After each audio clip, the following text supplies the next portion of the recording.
And mainly, it's my pleasure at this point to introduce Governor John Huntsman Jr., or Ambassador Huntsman. And let me give you just a little bit of Ambassador Huntsman's background. He was ambassador to Singapore, and I think that's where he cut his teeth to some extent. He was also, as we all know, U.S. ambassador to China, and did that from 2009 to 2011. Along the way, he was also involved in trade negotiations and in various other capacities, which were very important to the United States in working with other countries, but particularly in Asia. But he also had a major presence in the United States and was governor of the state of Utah for 2 terms. And while governor of the state of Utah, he got remarkably high approval ratings, much higher than most people get in politics these days. And maybe the most important thing of all about Ambassador Huntsman is that he's a Penn graduate, right? Isn't that great? So, I wish we could claim him for Wharton, but he went to the School of Arts and Sciences. But hey, what can you do? Ambassador Huntsman also has an honorary degree from University of Pennsylvania. So it's very much a pleasure for me to ask John Huntsman to come up and join us. And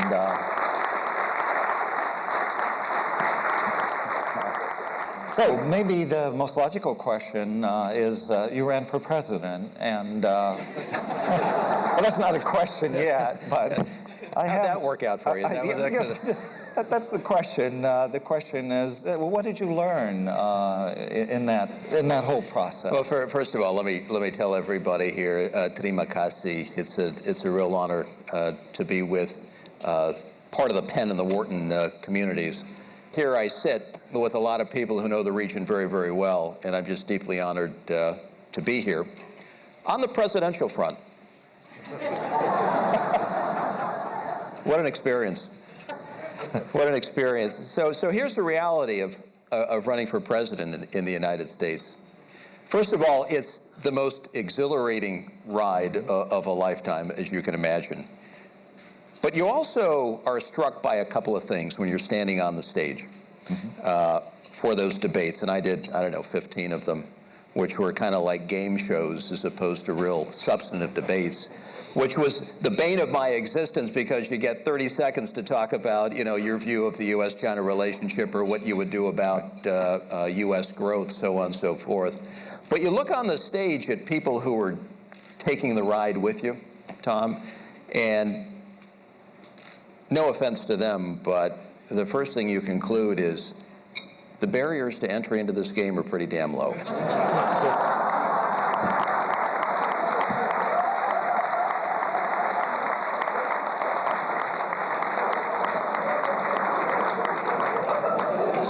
So you reflect on that one. You reflect on that one for a moment as to how, myself included, anyone can wander into the race for the presidency, basically, and indeed many do.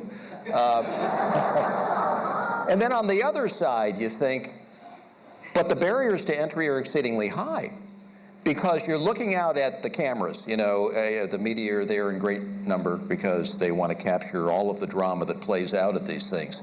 And you say, okay, out there in the listening audience of maybe 5 to 10 million people, you have Nobel Prize winners, you have university leaders, you have members of the creative class, entrepreneurs, you have great American citizens. Why aren't they on this stage doing this too? During a time of historic need for the country, when we have to be reminded once again in the United States what it means to kind of put your country first and to pull together as Americans, why don't we have more people who are willing to enter the fray? Mm-hmm. That's what strikes you as being problematic at this point. And I think that needs to be explored to some degree. Why is it that most people in an average pursuit in life would not drop whatever they're doing? Is it too invasive? Probably, as one barrier to entry. Are the expectations such that most normal people would never venture into presidential politics? Whatever happens to be the problem, we need more people getting involved. I thought it was appropriate for the Vice President of Indonesia this morning when I heard his remarks. He said, come on, get involved in public life. It's not all bad. We need you.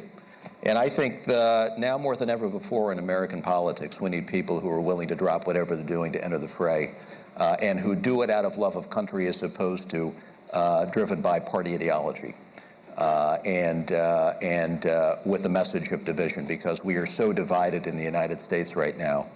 It's become, left, right, Republican, Democrat, red, blue, MSNBC, Fox News. And all the while, the middle has been blown out of the system. And we wonder why nothing's getting done. Why we've had 3 turns now without a budget being produced.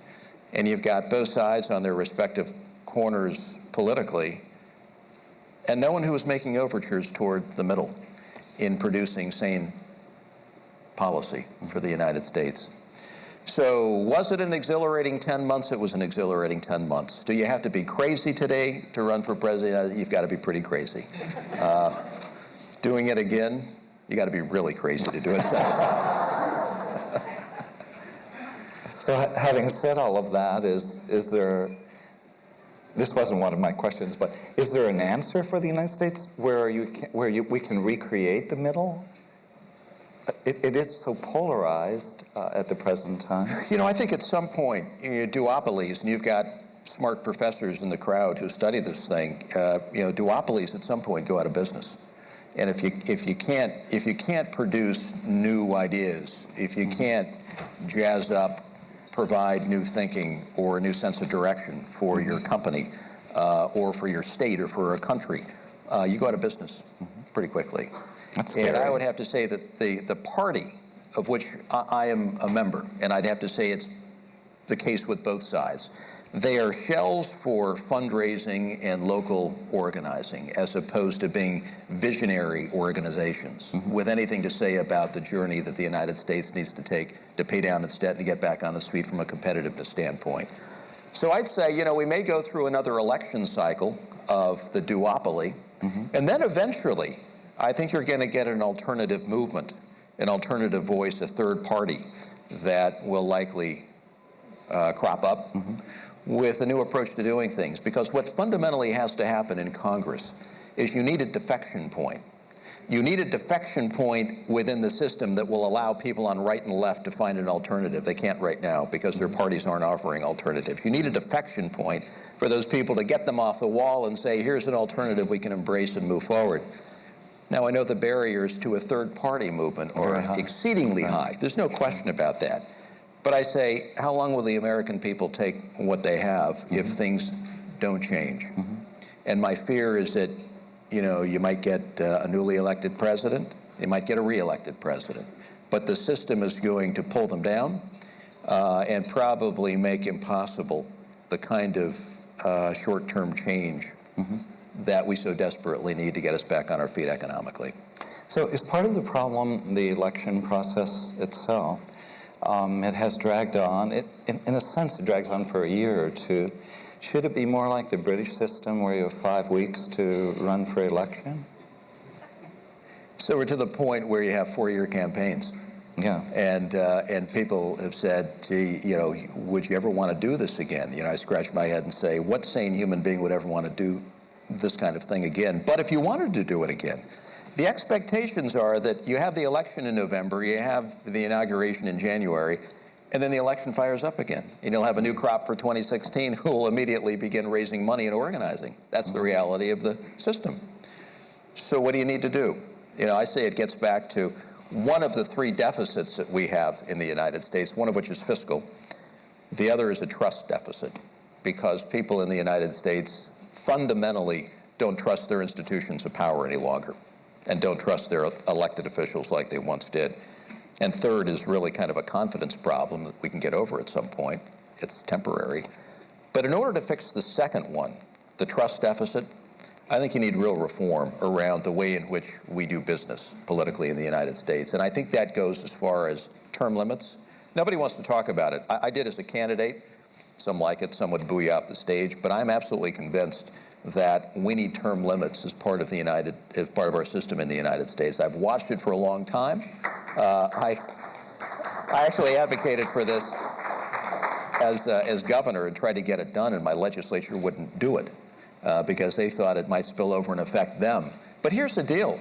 You have this institution called incumbency that reaches up and grabs people, and it grows very, very deep roots, and pretty soon people don't want to leave. And it turns into crony capitalism over time on Capitol Hill, and that's kind of what we've got. So we did an interesting study, Tom, after I was reelected in 2008. I found that in our state, the youth vote had completely fallen off a cliff. And I wanted to know the reasons why, because I thought this is long-term corrosive. You don't have young people truly engaged in their system of democracy. And not surprisingly, it was the incumbents always get reelected 80% of the time. So our vote doesn't matter. Why get out and participate? Two, it's rigged from a campaign financing standpoint. And big money is always going to win out. Now the super PACs.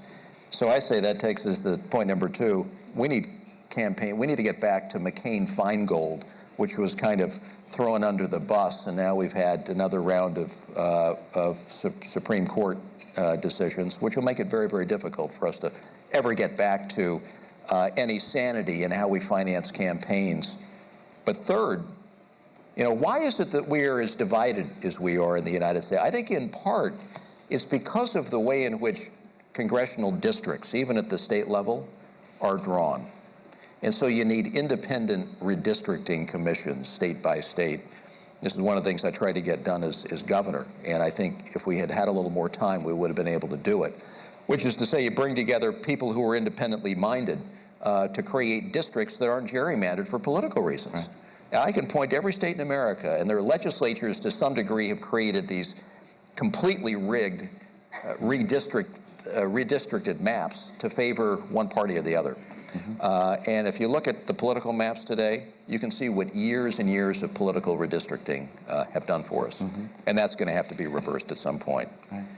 And then there's some simple things like, why pay members of Congress if they can't balance a budget? Why don't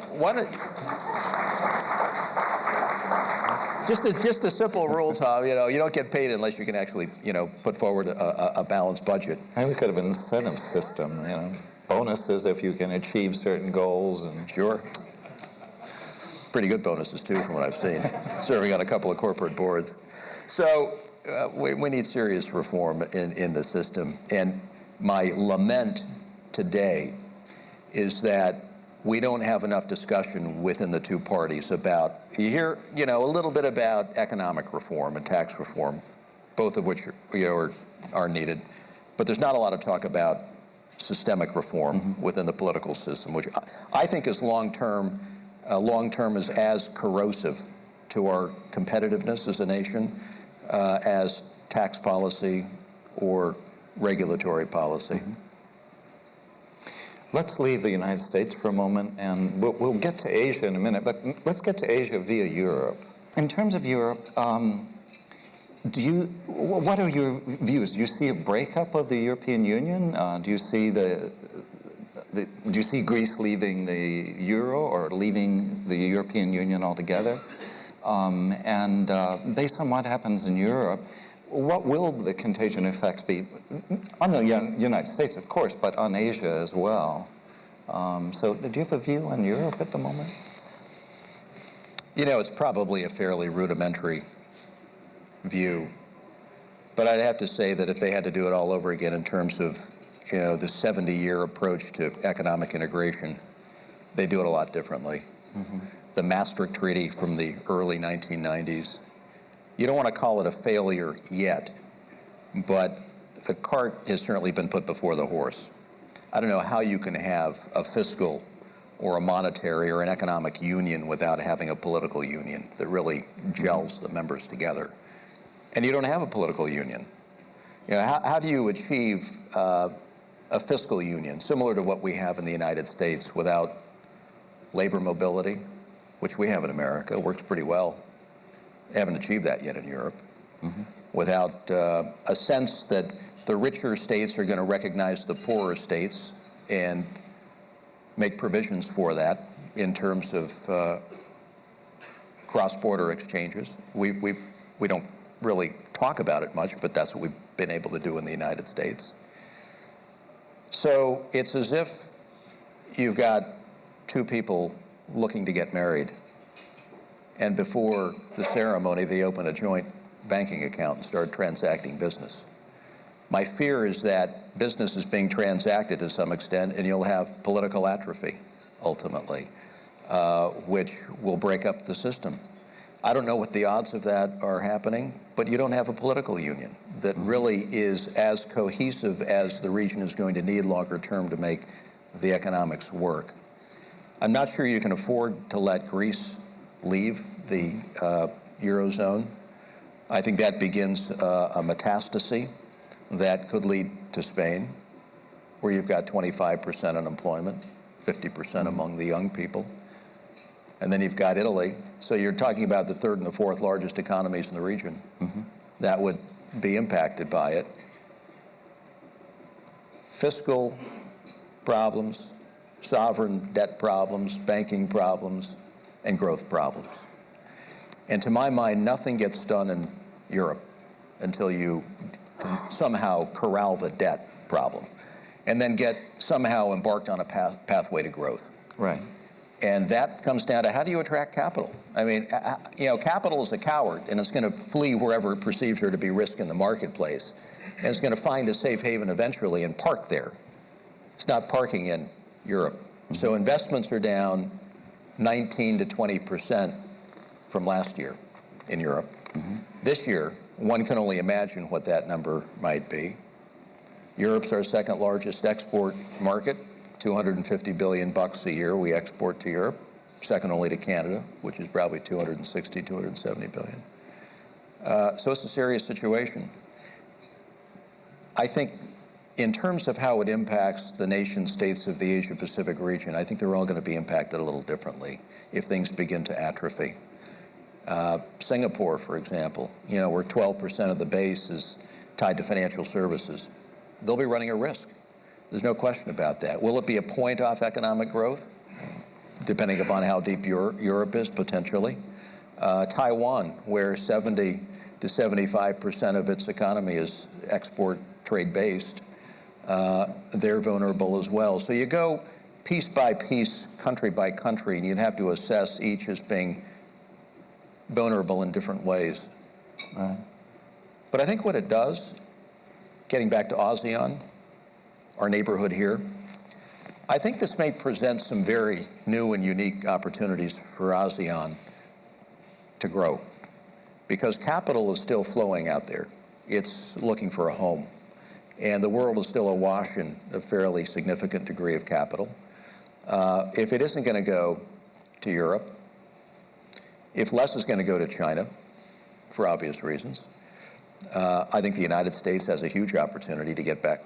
I'm real optimistic about the United States longer term. I mean, that may be completely counterintuitive, but I think the United States has a real opportunity here to get on its feet with the right policies and start to recreate some manufacturing.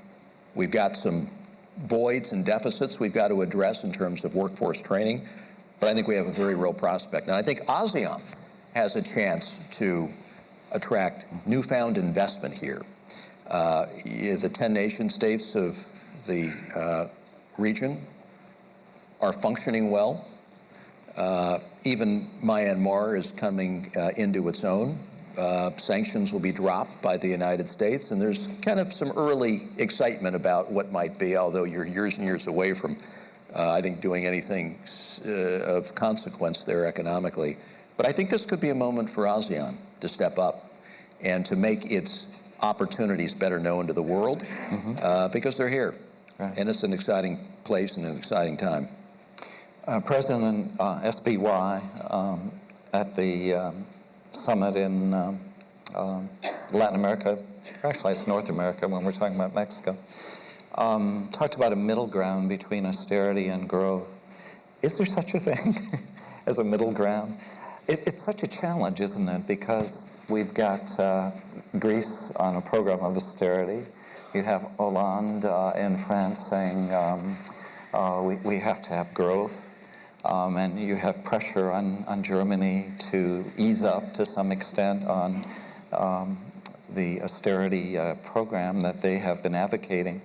Do you see a middle ground? Is there some way to have austerity and growth? It seems like an absolute contradiction. Well, if somebody had an answer to that, it would be working its way through the system. Right. But I think it's the debt problem, most of all in Europe, that is going to, I think that's number one that must be addressed. I think number two, in longer term, there's a regional architecture issue. People in the region are going to have to ask themselves the fundamental question: does the Brussels bureaucracy work? So as Henry Kissinger used to say, I was with him for this speech in India a couple of months ago, and he kind of got into this a little bit. So who do you call in Europe? If you're a diplomat from somewhere else and you want to get through to the capital, do you call Brussels? Do you call the capital? Who's doing what? And so you've got an overlay of commissioners for the 27 or the 28 nation states who make up the union. And who's actually in charge? How do you make the system work with that kind of decision-making overlay and that extra bureaucracy? So I think there's a fundamental architecture question in Europe that's going to have to be addressed en route to finding that balance between austerity and growth. But the debt to GDP ratios, I think, are going to have to be fixed to give some sense of confidence to the investor community that the time is right to move in. We're a long way off. Okay. Let's go back to Asia, and we're doing very well in Indonesia. China seems to be slowing down. Some other countries seem to be slowing down a bit. Do you see Asia continuing to be a high-growth region? You think capital will flow into Asia, that perhaps that's a major opportunity. But are you optimistic about Asia going forward? Or maybe you can't talk about Asia, you have to talk about particular countries. They're also interconnected, along with the interconnectedness with the United States. You have to ask yourself the question, where will the engines of growth be that will kind of pull everybody up, including Asia? If the United States has been an engine of growth to some degree, if China has traditionally been the engine of growth, at least for 10 years, 20 years, and 30 years to be sure to some degree. We've had 30 years of GDP growth of 8, 9, 10%. Where will the engines of growth be? But I think the fundamentals in the region are actually quite good. So if you go from the 97 crisis forward, when people worked out, deleveraged and got their ratios right in the region, I think fundamentally the economics are solid. Japan will have some work ahead. There's no doubt about that, and they've been hit by some unfortunate calamities the last few years. But then you overlay the politics, and I think the politics in the region will be driven by the transition in China in October at the 18th Party Congress, and the rise of the fifth generation of leadership, and what their orientation toward the region will be. And I think they will have a strong predisposition to continue that which is working. And they're going to have to figure out how to reconnect with ASEAN, because I think they've frightened ASEAN with their deployment patterns in the South China Sea. I think they've scared ASEAN with respect to their machismo talk about recovering their lost territories in the South China Sea specifically, and their desire to move more strategically into South Asia, whether that be Sri Lanka or Pakistan or Burma, for new military alliances of various. I think they've looked at that aggressive language of 2 or 3 years ago, and they've dialed it back a little bit, and I think now they're moving more diplomatically throughout the region. And I think that'll have a significant impact on the economic prospects here in the region. But listen, we'll continue to see, I think, the coming to fruition of the two greatest trends of our time, certainly during my lifetime, one of which is this historic flow of capital, technology, and to some degree innovation from the developed nations to the developing nations. And so just consider, since the fall of communism and Deng Xiaoping's opening of the doors in 1978 we've had probably 3.5 billion new customers enter the marketplace. Probably the most significant thing of my lifetime, if I had to identify one. And the second that I think will continue to impact the region is the role that information technology will have on economic development and growth. So we're getting smarter, we're getting faster, we're getting more capable in every realm of life, whether it's communications, whether it's health sciences, whether it's, the advent of nanotechnology or robotics. But we're also seeing a fundamental shift in employment patterns. So the rise of structural unemployment, which I think is a huge concern, and the social implications of that structural unemployment. I think that longer term is going to be one of the biggest issues that the world, and specifically Asia, given the speed with which it is growing, will have to deal with. So if you look at, for example, just the efficiency of Apple. We all admire Apple. We carry their phones around. They've transformed everything from digital publishing to movies to communication. $500 billion in market value. So their numbers recently represented 20% of U.S. retail sales, one company. All right. And then if you stop to think that, probably, I don't know what their sales are, about $128 billion, 68,000 employees. So their level of productivity per employee would probably be and professors in the crowd know this a lot better than I do, probably about $2 million per employee, which is about 3 times the average in the United States, compared and contrasted with McDonald's, about 60 times better. There you have, 400,000 employees and probably sales at McDonald's of $28 billion. And I think the future of Asia and of the United States is going to be a whole lot more Apple and a lot less McDonald's. So what do you do about that? Okay. What do you do about the rise of structural unemployment? Yeah, and the social implications that arise from that? You have to address it at some point. It's very real. Right. That's scary. Okay. On that thought, which is really an interesting thought, do we have some questions for Ambassador Huntsman? Shall we go all the way to the back?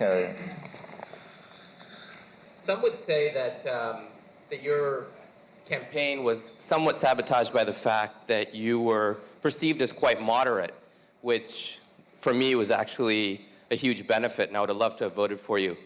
Do you think that moving to either a national primary or a national election, which would eliminate the need to pander to state-by-state interests, would somehow benefit the system and reduce the polarization currently present in U.S. politics?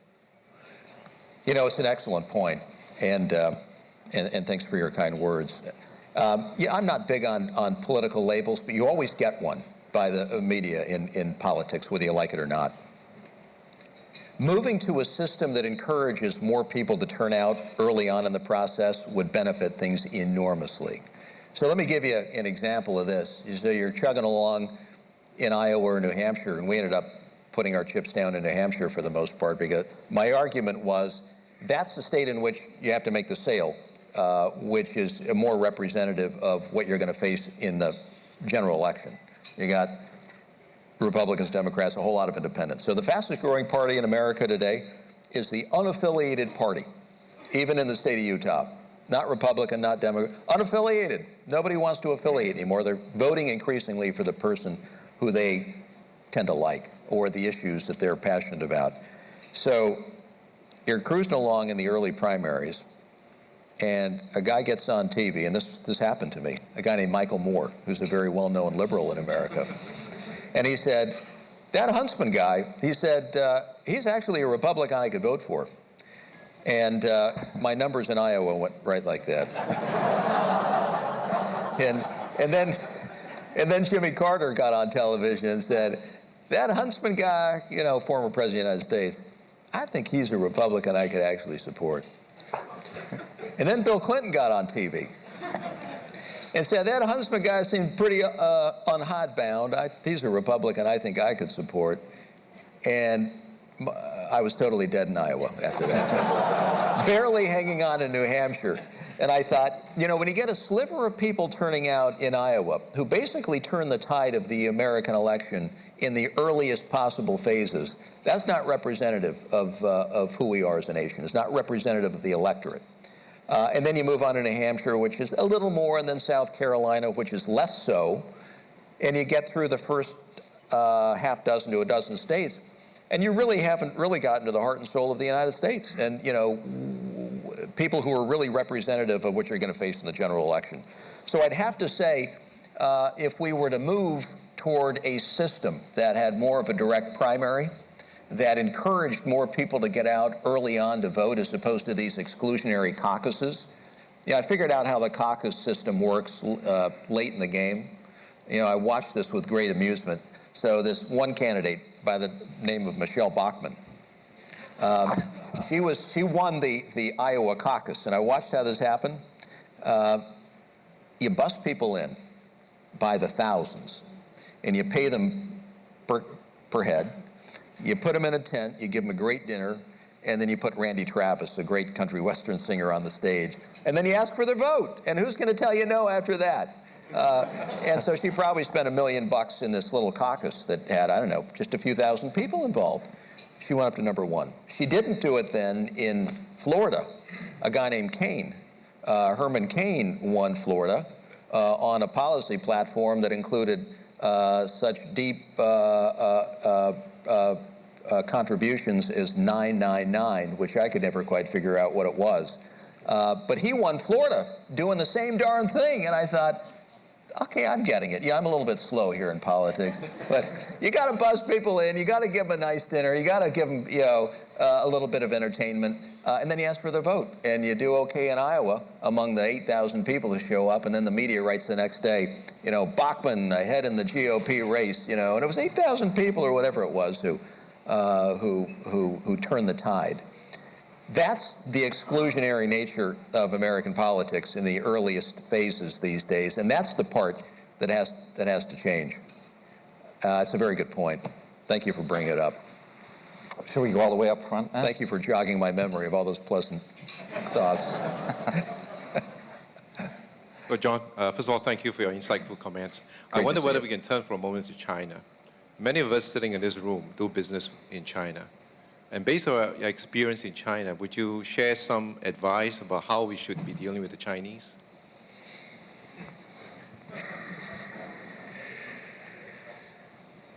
I spoke at an entrepreneurial conference in Hangzhou a couple of years ago, sponsored by a guy named Jack Ma, who's a good friend of mine who runs Alibaba. And he had Governor Schwarzenegger from California, and then I came and keynoted the deal when I was governor, or when I was ambassador in Beijing.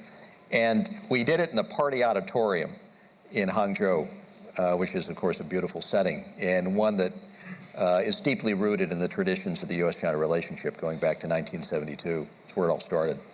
And I told the group in Chinese, you know, entrepreneurs of the world unite, you know, playing on Mao's old words.